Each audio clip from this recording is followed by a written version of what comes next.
Application of Bohr model.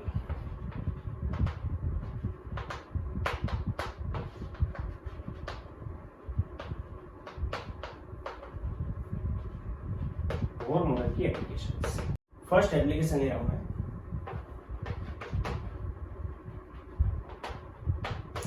Radius of orbit और shell are और internuclear distance या फिर inter distance between nucleus and electron.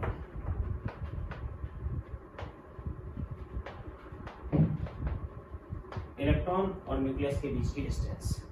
तो according to Bohr, ध्यान देना है यहाँ पे,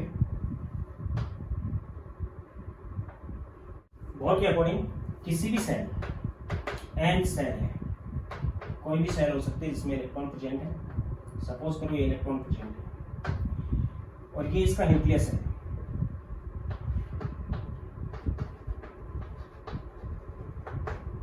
तो शेल में ही रहेगा इलेक्ट्रॉन, तो उसकी एनर्जी कांस्टेंट होगी अकॉर्डिंग टू बोहर। इस पे दो फोर्स वर्क कर रहे हैं, एक तो इलेक्ट्रॉन है जिसपे चार्ज होता है नेगेटिव, हम जानते हैं, न्यूक्लियस है, इसमें कौन सा चार्ज है, पॉजिटिव पार्ट है, इसका पॉजिटिव चार्ज है, और चार्ज की वैल्यू है Z into E, it is nuclear charge.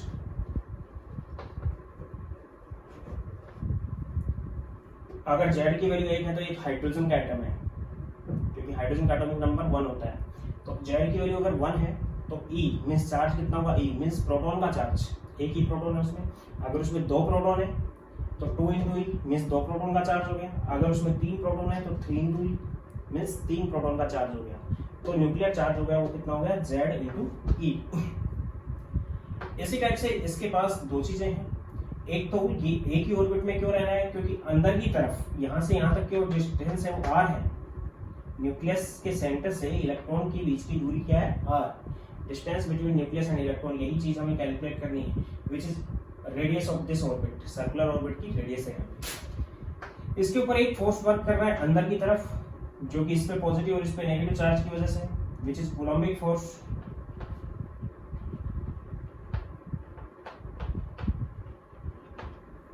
और एक बाहर की तरफ फोर्स एक्ट है जो इसकी टेंजेंट वेलोसिटी की वजह से है। टेंजेंट वेलोसिटी बिल्कुल सीधी जो वेलोसिटी है उसको हम मान रहे हैं v, यानी कि सर्कुलर जो वेलोसिटी उसकी बात हो रही है, लेकिन इस पर्टिकुलर केस में उसकी वेलोसिटी को हम टेंजेंट से कैलकुलेट कर सकते हैं, विच इज v। तो इसकी बाहर की तरफ जो फोर्स वर्क कर रहा है जिसकी वेलोसिटी की वजह से, विच इज सेंट्रीफ्यूगल फोर्स, और ये इसकी वेलोसिटी की वजह से, which is mass into v square divide bye r, इन दोनों के बीच की डिस्टेंस या फिर रेडियस सर्कुलर पाथ पे, वेलोसिटी इसकी v है और मास इलेक्ट्रॉन का m है, विच इज सेंट्रीफ्यूगल फोर्स। और कूलम्बिक फोर्स है वो नाम देंगे हम यहाँ पे सेंट्रीपिटल फोर्स, यानी कि centripetal force is coulombic force, which is equal to, ध्यान देना है यहाँ पे बता रहा हूँ मैं, कूलम्बिक फोर्स ये है कि एक ये चार्ज है, एक ये चार्ज है, दो चार्ज है, दोनों के बीच की डिस्टेंस सपोज करो d है, एक पॉजिटिव चार्ज है Q पॉजिटिव और एक नेगेटिव चार्ज है Q नेगेटिव, तो जो फोर्स एक्टिंग होगा पॉजिटिव और नेगेटिव के बीच में जो फोर्स होगा, विच इज कूलम्बिक फोर्स, वो कूलम्बिक फोर्स होगा। और Coulombic force given by Coulomb's inverse square rule,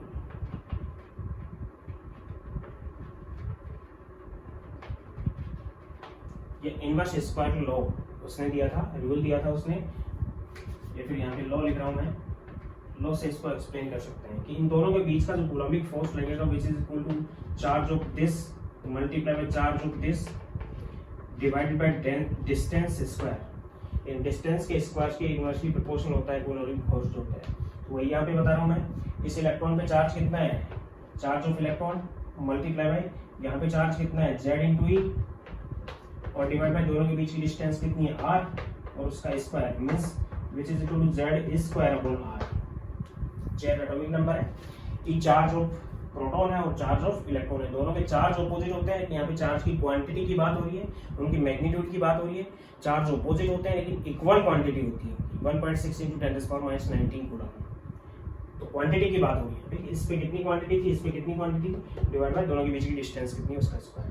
तो ये सेंट्रीफ्यूगल जो फोर्स है वो तो वेलोसिटी की वजह से, सेंट्रीपिटल जो फोर्स है वो कूलम्बिक फोर्स है, दोनों के बीच में प्लस माइनस चार्ज होने की वजह से है। तो जब ये एक ही ऑर्बिट में रहता है अकॉर्डिंग टू बोर, उस टाइम इसका सेंट्रीफ्यूगल फोर्स और सेंट्रीपिटल फोर्स दोनों इक्वल होते हैं।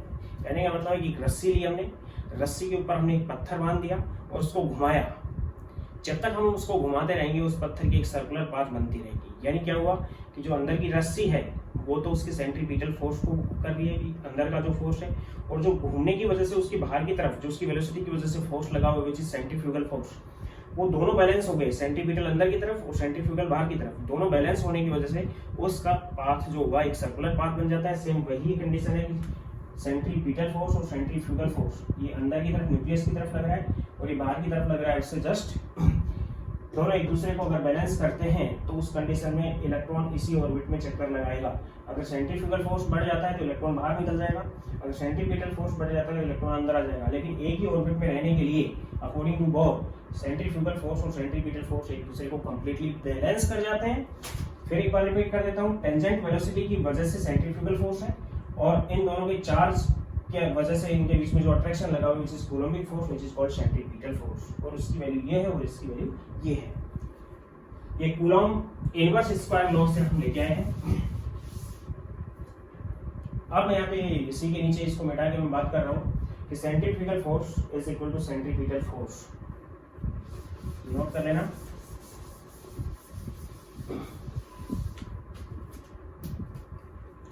इन एन ऑर्बिट, एक ऑर्बिट में centrifugal force which is equal to centripetal force.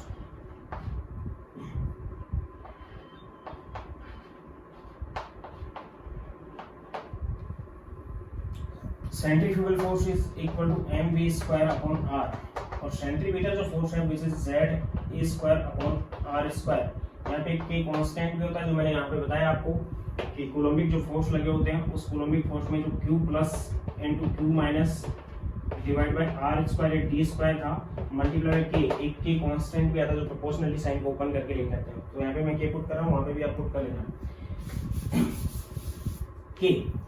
अब यहीं पे इस k को मैं हटा रहा हूँ, k की कोई इंपॉर्टेंस नहीं है इसलिए k को मैं यूज नहीं कर रहा था, लेकिन फिर भी मैं बता देता हूँ कि k is equal to 1/4 pi epsilon. 4 क्या है आप जानते हो, कांस्टेंट है, पाई 22/7 है, कांस्टेंट है। Epsilon is permeability of medium, medium की परमिएबिलिटी होती है, जिस मीडियम में हम प्रैक्टिकल कर रहे हैं उस मीडियम की परमिएबिलिटी है। मींस ये भी कांस्टेंट है, एप्सिलॉन नाम दे रहे हैं इसको हम, एप्सिलॉन 0, के कांस्टेंट है और के की जो वैल्यू होती है विच इज 1 इन सीजीएस, तो हम आगे की वैल्यू सीजीएस में पुट करेंगे, उसकी वैल्यू 1 है इसलिए इसको हमने यहाँ से हटा दिया, इसको मैं यहाँ से हटा रहा हूँ। Means which is equal to r से r कैंसिल हो गया, m v square which is equal to z e square upon r। ये आगे आएगी इक्वेशन यूज होगी विच इज इक्वेशन फर्स्ट। के को मैं यहाँ से हटा चुका हूँ, के कांस्टेंट है।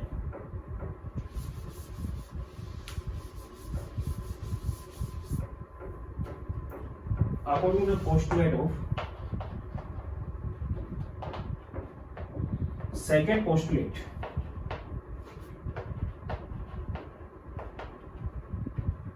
और बोर का जो सेकेंड पोस्टुलेट मैंने आपको लिख पाया है उसके according MVR is equal to NH upon 2 pi. इससे हम वेलोसिटी की वैल्यू निकाल लेंगे, velocity is equal to NH upon 2 pi MR। MR को इधर ले गया मैं, वेलोसिटी की इस वैल्यू को इसमें पुट कर देंगे, value of V put in equation first, then it is n into NH upon 2 pi MR square. V की जगह मैंने ये पुट कर दिया, इसका स्क्वायर था, which is equal to Z E square upon R, इसका स्क्वायर आ जाएगा, then it is m into n square h square upon n का स्क्वायर होगा, एच का स्क्वायर होगा, 2 का स्क्वायर 4 हो जाएगा, पाई स्क्वायर हो जाएगा, एन स्क्वायर हो जाएगा, आर स्क्वायर हो जाएगा, 4 pi square m square r square which is equal to z e square upon r square, sorry r किया है आपके पास। कैंसिल क्या हुआ, एक एम से एक एम कैंसिल हो जाएगा, एक आर से एक आर कैंसिल हो जाएगा, then it is n square h square upon 4 pi square m, z square को मैं यहाँ ले आया हूँ, z e square which is equal to r को उधर ले जाए which is equal to r. तो आपके पास जो रेडियस आ गई, रेडियस इस इक्वेशन के अकॉर्डिंग आ गई।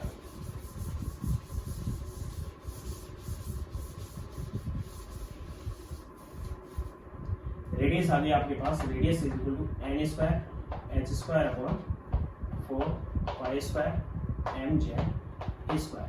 ये फॉर्मूला आपको याद रखना है, it is equation second. Radius of orbit can be calculated by equation second of uni electronic atoms. ध्यान दे लेना, केवल यूनी इलेक्ट्रॉनिक एटम्स की बात हो रही है। अगर इसमें कांस्टेंट हम चीजें देखें तो h कांस्टेंट है, 4 कांस्टेंट है, पाई कांस्टेंट है, m इलेक्ट्रॉन का मास कांस्टेंट है, चार्ज इलेक्ट्रॉन का कांस्टेंट है। क्या n और z हम हाइड्रोजन लेंगे z की वैल्यू 1 हो जाएगी, हाइड्रोजन नहीं लेंगे, हीलियम लेंगे तो z की वैल्यू 2 हो जाएगी, लिथियम लेंगे z की वैल्यू 3 हो जाएगी। उसी टाइप से n की वैल्यू फर्स्ट सेल लेंगे 1 हो जाएगी, सेकंड सेल लेंगे 2 हो जाएगी, थर्ड सेल लेंगे 3 हो जाएगी। तो n और z को हम क्या कर सकते हैं, चेंजेबल है तो वैल्यूज पुट कर देंगे। r is equal to direct value put कर रहा हूं मैं, n स्क्वायर इंटू एच की वैल्यू, ध्यान देना सारी वैल्यू मैं सीजीएस में पुट कर रहा हूँ क्योंकि के को सीजीएस में 1 यूज किया था हमने, उसको हटा दिया। एच की सीजीएस में वैल्यू है 6.62 इंटू 10⁻⁻27 अर्ग सेकेंड और इसका स्क्वायर है डिवाइडेड बाई 4 इंटू 22/7 इसका स्क्वायर है, पाई की वैल्यू है ये। Mass of electron in CGS 9.1 into 10⁻28 kilogram, ये n की वैल्यू है, इंटू जेड और into charge of electron CGS में 4.8 इंटू 10⁻10 इलेक्ट्रॉन स्टैंडर्ड यूनिट और इसका स्क्वायर है। ऐसा ही इसकी इलेक्ट्रॉन के चार्ज, इलेक्ट्रॉन का चार्ज और प्रोटॉन का चार्ज इक्वल है। यहाँ पे ई स्क्वायर है, एक ई यहाँ पे इलेक्ट्रॉन का चार्ज है, एक ही यहाँ पे प्रोटॉन का चार्ज है और दोनों के चार्ज इक्वल होते हैं। 4.8 इंटू 10⁻10 इलेक्ट्रॉन स्टैंडर्ड यूनिट ये तो होती है सीजीएस में और 1.6 इंटू 10⁻19 कूलॉम में होती है। ऐसा ही हमने वैल्यूज पुट कर दी यहाँ पे सीजीएस में। तो जब इनको हम सॉल्व करके लेके आएंगे then it is equal to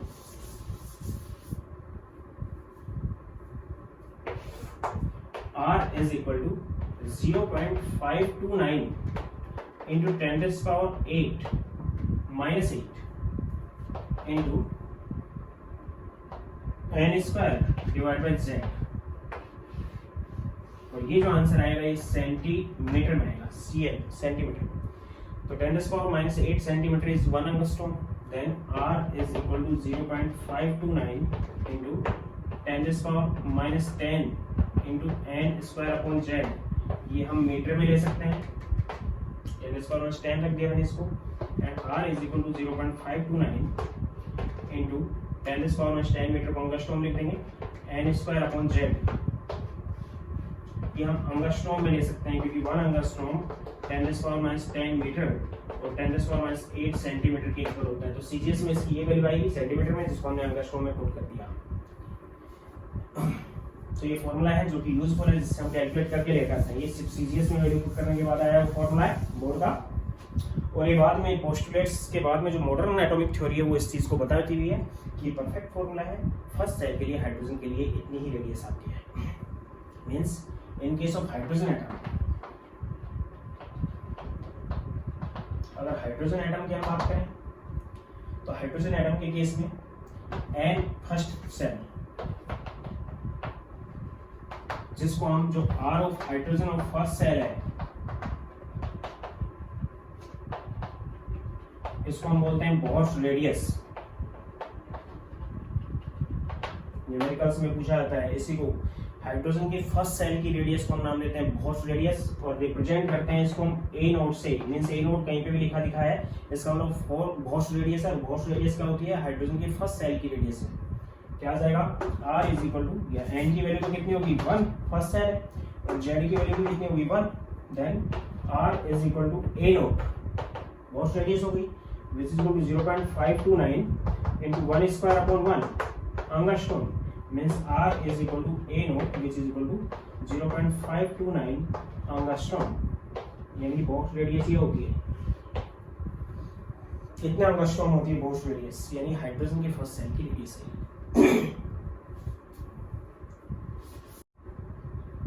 किसी भी सेल की रेडियस अगर यूनियन इलेक्ट्रॉनिक एटम के लिए अप्लाई करें तो हम निकाल सकते हैं इससे। तो यहाँ पे जो फॉर्मूला आएगा रेडियस का, इसके अकॉर्डिंग हम बता सकते हैं कि first shell, second shell, third shell की रेडियस कितनी होगी, वो हम इससे कैलकुलेट कर सकते हैं। इसके साथ साथ मैं यहाँ पे बता रहा हूँ कि हाइड्रोजन के लिए तो क्या हो जाएगी? 0.529 एंगस्ट्रॉम हो जाएगी, जो कि बॉश रेडियस है। किसी और एटम के लिए हम इसको कैलकुलेट कर सकते हैं फ्रॉम इक्वेशन से। नंबर फर्स्ट, रेडियस का मतलब क्या है कि ऑर्बिट की रेडियस है, मतलब न्यूक्लियस से उस इलेक्ट्रॉन के बीच की डिस्टेंस है जो इलेक्ट्रॉन उस ऑर्बिट में एक स्टेशनरी ऑर्बिट के अंदर प्रेजेंट है। रेडियस इज, या फिर मैं फर्स्ट कंडीशन पे लिखूं, व्हेन जेड इज कांस्टेंट। अगर जेड कांस्टेंट है, यानी एक ही एटम में रखा है, तो उस केस में क्या जाएगा? R is directly proportional to n square. अगर जेड कांस्टेंट है तो R किसके डायरेक्टली प्रोपोर्शनल हो जाएगा? n स्क्वायर के। मींस रेडियस और n स्क्वायर में अगर ग्राफ प्लॉट किया जाए तो स्ट्रेट लाइन आएगी, दोनों एक दूसरे के डायरेक्टली प्रोपोर्शनल है। या फिर रेडियस n का, n स्क्वायर में डायरेक्टली प्रोपोर्शनल होगा, n का एक्सपोनेंशियली फैक्टर है इस टाइप से कि n बढ़ता जाएगा तो रेडियस स्क्वायर के अकॉर्डिंग बढ़ रही है, यानी कि बढ़ती जाएगी और उसके स्क्वायर के अकॉर्डिंग, तो इस टाइप से आ जाएगा। अगर एक ही एटम के लिए ले रहे हो, जैसे हमने हाइड्रोजन के लिए लिया, जेड कांस्टेंट रख लिया, ये हाइड्रोजन एटम है, ये न्यूक्लियस है, ये फर्स्ट सेल है, ये सेकंड सेल है, ये थर्ड सेल है, ये फोर्थ सेल है, और ये हमने एटम कौन सा ले लिया? हाइड्रोजन। इसकी रेडियस R1 है, इसकी R2 है, इसकी R3 है, इसकी R4 है। तो हम बता सकते हैं यहाँ पे कि जेड इज 1, जेड तो कांस्टेंट है, तो ये n1 है, ये n2 है, ये n3 है, ये n4 है।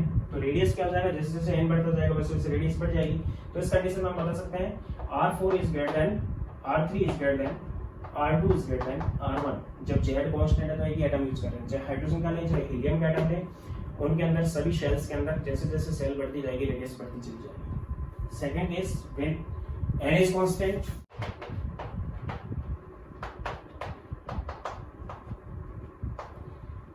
अगर n कांस्टेंट है तो R is inversely proportional to Z, क्योंकि फॉर्मूला आपके पास ये था, R is equal to 0.529 into n square upon Z angstrom,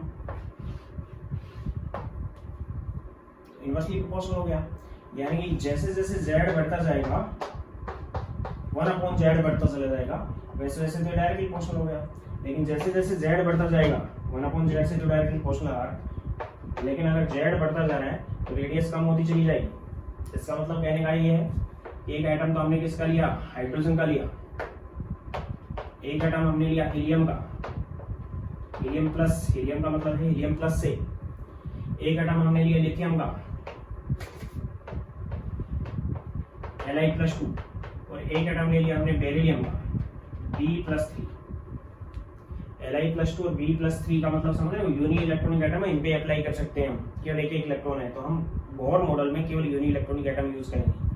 तो यहाँ पे जो radius I which is RH, यहाँ पे जो radius I which is RHE, यहाँ पे जो रेडियस है विच इज RLI, और यहाँ पे जो रेडियस आएगी which is R of B+3। तो यहाँ पे Z क्या था? 1, एटॉमिक नंबर 1 है, यहाँ पे Z कितना है? 2, यहाँ पे 3 है और यहाँ पे 4 है। तो जैसे जैसे Z बढ़ता जाएगा रेडियस कम होती जाएगी, वैसे ही दिखाया भी मैंने, यानी कि R of H same, n is 1 लिया हमने, इसमें भी n इज 1 लिया है, इसमें भी n इज 1 लिया है, फर्स्ट सेल लिया सभी की, यानी n को हमने कांस्टेंट रखा लेकिन Z को वेरिएबल किया है। तो उस कंडीशन में RH is greater than R of He plus is greater than R of Li plus 2 is greater than R of B plus 3। यानी कि अगर हम नंबर ऑफ शेल को कांस्टेंट रख लें सभी एटम्स में और सभी यूनि इलेक्ट्रॉन के एटम हो, तो जिसकी Z ज्यादा होगी उसकी ऑर्बिट की रेडियस कम होगी। रेडियस कम होने का मतलब इसकी रेडियस कम है, इसका मतलब क्या है कि इसका जो इलेक्ट्रॉन है फर्स्ट सेल यूज किया हमने, वो न्यूक्लियस के बहुत नजदीक है। तो क्योंकि Z बढ़ता जा रहा है, इसका मतलब न्यूक्लियर का चार्ज पॉजिटिव में बढ़ रहा है, तो इलेक्ट्रॉन को ज्यादा खींचेगा वो। तो यहाँ पे इलेक्ट्रॉन ज्यादा खींचा हुआ है, अट्रैक्टेड ज्यादा है, इसलिए ऑर्बिट क्या होगी, कम होगी रेडियस। और यहाँ पे इलेक्ट्रॉन इतना ज्यादा अट्रैक्टेड नहीं है क्योंकि एक ही प्रोटॉन था, यहाँ पे 2 प्रोटॉन 1 इलेक्ट्रॉन, यहाँ पे 1 प्रोटॉन 1 इलेक्ट्रॉन है, अट्रैक्शन कम है। 2 प्रोटॉन 1 इलेक्ट्रॉन है, अट्रैक्शन बढ़ गया। 3 प्रोटॉन 1 इलेक्ट्रॉन है, अट्रैक्शन और भी बढ़ गया। 4 प्रोटॉन और 1 इलेक्ट्रॉन, अट्रैक्शन और भी ज्यादा हुआ, तो रेडियस कम होती चलेगी। तो इस टाइप से हम कैलकुलेट कर सकते हैं। अब इसकी कुछ कैलकुलेशंस की बात कर रहा हूँ मैं। ये थी फर्स्ट एप्लीकेशन जिससे हम यूनि इलेक्ट्रॉनिक एटम के लिए रेडियस कैलकुलेट कर सकते हैं। Calculate the radius of fourth shell of helium plus and third shell of lithium plus 2 and second cell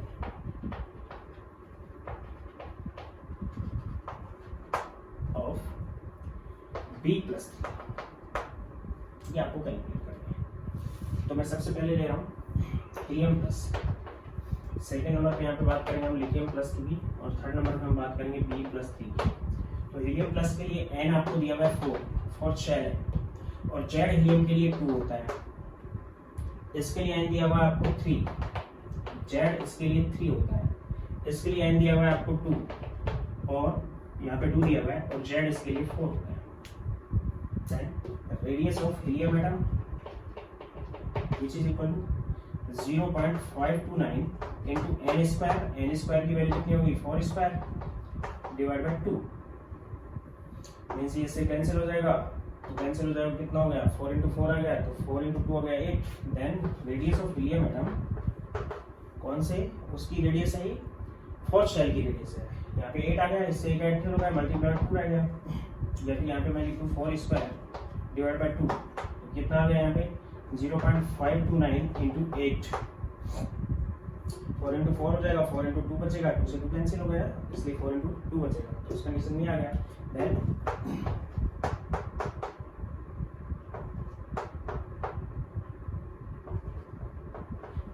4.232 angstrom ये फोर्थ शेल की रेडियस होगी। लिथियम के सेकंड थर्ड शेल की radius means radius of Li plus 3 which is equal to 0.529 into N square 3 square upon 3 Z। एक 3 से एक 3 cancel हो गया, 1.587 एंगस्ट्रॉम। इसको अगर देखें हम तो radius of B plus 4 which is equal to 0.529 into N square 2 square upon 4 Z। 2 square से 4 कैंसिल हो गया, तो 0.529 angstrom which is equal to A note, both radius के इक्वल है। कहने का मतलब ये होगा कि हाइड्रोजन की फर्स्ट ऑर्बिट की रेडियस बेरिलियम के सेकंड ऑर्बिट की रेडियस के इक्वल होगी। बेरिलियम प्लस 3 के सेकंड ऑर्बिट की रेडियस के इक्वल होगी। इसी टाइप से next numerical, what is ratio radiuses of second cell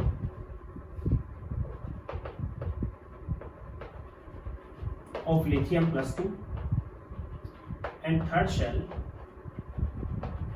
of He plus helium plus, इनकी रेडियस का रेशियो क्या होगा। तो लिथियम के लिए, लिथियम का अगर केस लेते हैं तो N इज सेकेंड और Z इज 3 लिथियम के लिए, और हीलियम का अगर केस लेते हैं हम तो N दिया हुआ है आपको थर्ड शेल और Z है आपके पास 2, तो इसके लिए रेडियस हो जाएगी R of Li plus 2 which is equal to 0.529 into 2 square upon 3, और इसके लिए रेडियस हो गई 0.529 into 3 square upon 2, दोनों का रेशियो लेना है, तो रेशियो हो जाएगा R of L I plus 2 divide by R of H E plus which is equal to 0.529 से 0.529 कैंसिल हो गए, रेशियो लिया दोनों को ऊपर नीचे करके हमने, तो यहाँ पे आ जाएगा 2 square upon 3 divide by 3 square upon 2, तो which is equal to 2 square 4 हो गया, 4/3 डिवाइड बाय 9/2 मल्टीप्लाई हो जाएगा, ये से मल्टीप्लाई होगा ऊपर जाके मल्टीप्लाई होगा 8:27 मींस विच इज 8:27, यानी कि दोनों के रेडियसेस का रेशियो का 8:27 आएगा। इसी टाइप से आपको दे दिया गया radius of third shell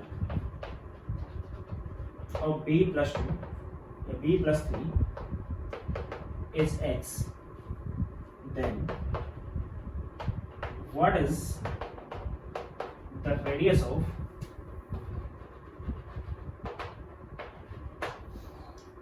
fourth shell of Li+2 in terms of x, x की टर्म में क्या रेडियस होगी वो हमें निकालनी है। इसकी आपको दिया हुआ है कि एक तो बेरिलियम एटम है और एक लिथियम+2 एटम है, इसके लिए n की वैल्यू दी हुई है कितनी 3, z की वैल्यू इसके लिए होती है 4, इसके लिए n की वैल्यू दी हुई है 4 और लिथियम के लिए z की वैल्यू होती है 3, इसकी रेडियस B+3 वो x है कि बना थर्ड शेल की which is 0.529 into n square 3 square upon 4, x की वैल्यू आ गई आपके पास ये, या फिर आप इस कांस्टेंट की वैल्यू पुट करो x की टर्म में इस कांस्टेंट की वैल्यू निकाल सकते हैं, तो इस कांस्टेंट की वैल्यू आ गई 0.529 विच इज इक्वल टू ये 4 यहाँ पे आएगा 4x डिवाइडेड बाय 9, x की टर्म में इस कांस्टेंट की वैल्यू को कैलकुलेट करिए। अब इसमें क्या आ गया रेडियस ऑफ लिथियम